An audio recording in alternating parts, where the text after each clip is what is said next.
Actually, meron akong gustong itanong sa inyo. Agree.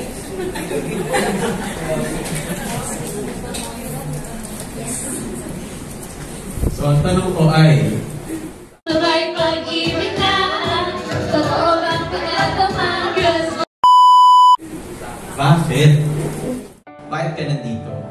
Bakit ka nakikinig sa akin? Hopefully. Bakit ako ma-attend ng lingkod? Or bakit ako nag-yes dun sa invite ko pumunta ng lingkod?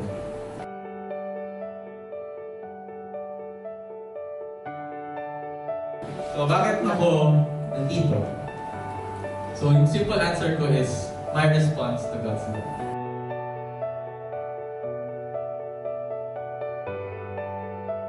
Katulad ng sabi ko, di ba? God loves us. That's the truth.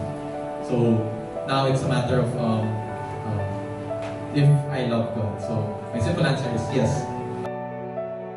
His presence here on earth was really meant for us to experience God's love and experience and know who God is. Jesus was the one to teach us and point us towards Him. Because of sin, we lived in darkness. We were blinded by darkness. We experienced suffering. But because of Jesus, who was our light and our Savior, we're able to now experience the true life that God intends for us.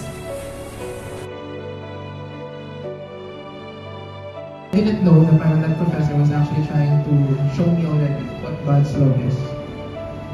So she invited us, our whole class, she invited us to her house to spend parang an overnight session, and she marketed it as a boot camp.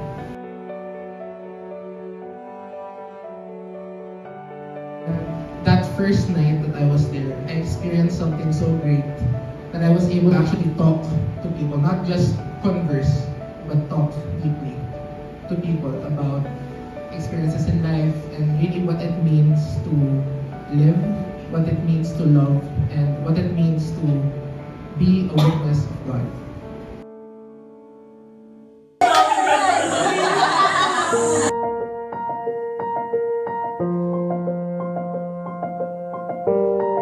Again, God being so great, and then He even went down to suffer with us. How can you imagine that someone so great, someone so powerful, so loving, is able to do that for us? So it's only God who can do that because of His genuine love.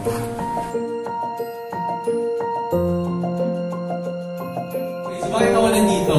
It was because of God's love. It was simple as that I was able to experience it. And it was the simple manifestation of it was being able to experience it with other people. So in Lincoln, in our community, we call each other brothers and sisters. And I was able to experience that these are really brothers and sisters in God, in Christ. Na hindi man sila kadugo ko, and actually, dyan, I've only met them a few days or a few weeks, but I already felt the presence of God in them, na these people will be with me till I die.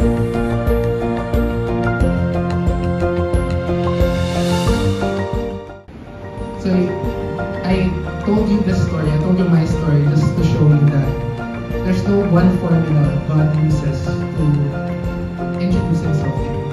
I'm sure that all of us here has their own stories, has their own experience of God, and why you are here today.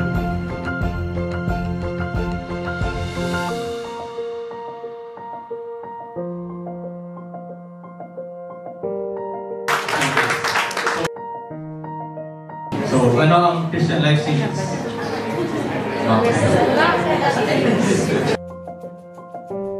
This is the Christian Life Series. So this is where God is inviting each one of us to know what does it mean to have a personal relationship with Him. How does it mean to live as Christians in the day-to-day life that we have?